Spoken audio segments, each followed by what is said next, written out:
નમસ્કાર. અત્યારે આપણે જે પ્લોટમાં છીએ એનું વાવેતર કર્યું એનો આપણે 2 મણ થયા છે.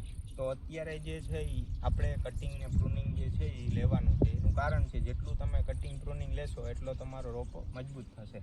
અને આમાં આપણે અમુક એવા રોપા છે કે જે તમે જોઈ શકો છો જમીનની અંદરથી જે છે એ થડ થઈ ગયા છે. કારણ કે હવે આ થડ જે છે એ વ્યવસ્થિત કપાશે નહીં.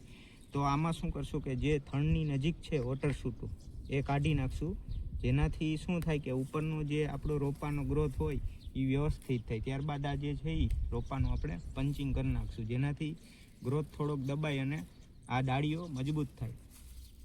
ત્યારબાદ નીચે નમતી ડાળી જે છે એ કટ કરી નાખવાની છે, જેનાથી આ બીજી ડાળીઓ હોય વ્યવસ્થિત ગ્રોથ થઈ શકે અને મજબૂત રોપો થાય.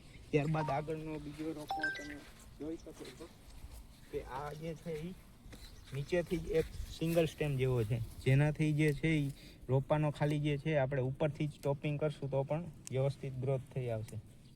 અથવા તો તમે આ રીતે સેટ કરી અને ઉપરથી ખાલી કરી નાખો તો પણ વ્યવસ્થિત થઈ જશે.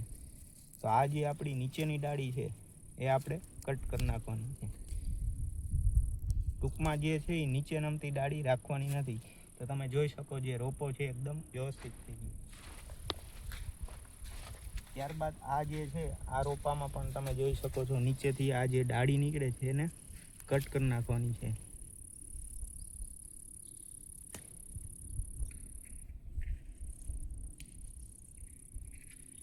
જમીનની અંદર જે છે એ કટ થવી હોય, જેમ કે આ અંદરની હતી, અંદરની બાજુથી કાઢેલી, તો એ રીતે થાય તો પણ તમે કરી શકો છો. જે તમે જોઈ શકો છો આ પણ જે છે એ સિંગલ સ્ટેમ જેવો થઈ જાય. ત્યારબાદ જે છે આ ઉપરનો ખાલી આપણે ટોપિંગ જ કરવાનું છે. તો આ રોપો પણ તમે જોઈ શકો છો